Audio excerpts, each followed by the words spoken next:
केंद्र सरकार गोटे ऐतिहासिक बिल आनिछंती जहाँ आगु एनआरजीएस थिला सेटा एबे परिवर्तित भाव में विकसित भारत ग्यारंटी फॉर रोजगार एंड आजीविका मिशन ग्रामीण भाव में गोटे नूतन बिल आनिछंती जहाँ फल कि 2047 सुधा भारत वर्ष को सशक्त भारत आत्मनिर्भरशील भारत स्वावलंबी भारतर जो स्वप्न देखाई भारतर स्वाधीनतार 100 वर्ष पूर्ति अवसर रे सेते बेलकु ग्रामीण अंचल रे समस्त लोकों को आमे आजीविका मिशन माध्यम रे एवं रोजगार समस्त को जगाइबा। एनआरजीएस आगे 100 दिन थिला, वर्ष को 100 दिन थिला, एबे वर्ष को 125 दिन रोजगार गारंटी दिया जीवो।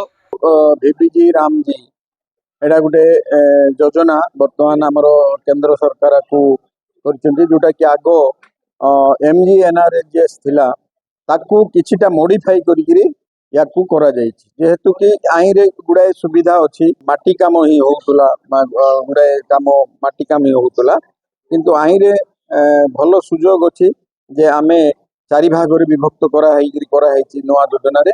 एठारे आमे गुडाए कंक्रीट रास्ता करि परिबु, गुडाए स्कूल घर करि परिबु कि वाटर बॉडी करि परिबु एवं अन्यान्य मेटलिंग रास्ता करि परिबु। तार पई बल्कि जो सुजोग अछि सेति पई वीपीजी रामजी रे भलो काम हेई परिबो आमे आशा करू। माने जानिथिबे समस्ते कि 1 जुलाई रु हमर नरेगा रु वीपीजी रामजी रो प्रोग्राम चेंज है कि हमर अंचल रे 26 टा पंचायत रे हमर समस्त राज्य मानकरे स्टार्ट हैला। आज आमर इनागुरेशन प्रोग्राम रे समस्त पंचायत रो सरपंच समिति मेंबर हमर चेयरमैन वाइस चेयरमैन उपस्थित थिले। ता सहित नरेगा रे काम करथबा समस्त अंचल रु आस्थिबा हमर मेट माने किछि वर्कर्स माने मध्ये प्रेजेंट थिले। समस्त उपस्थित रे आमे आज वीपीजी रामजी रो उद्घाटन कलु आम कोसागुमुड़ा पंचायत स्तर रे एवं आमर पंचायत समिति स्तर रे।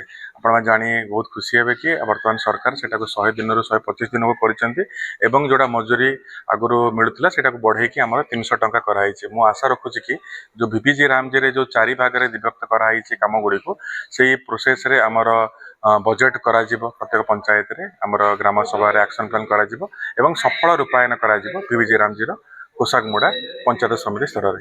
धन्यवाद। शुणु तो प्रथमे एटा गोटे कोन एमजी एनआरजीएस गोटे एक्ट भाव कार्यकारी होता जोटा कि श्रमिक मान केवल 100 दिन काम दिया होता एवं से माटी काम को प्रायोरिटी दिया होता।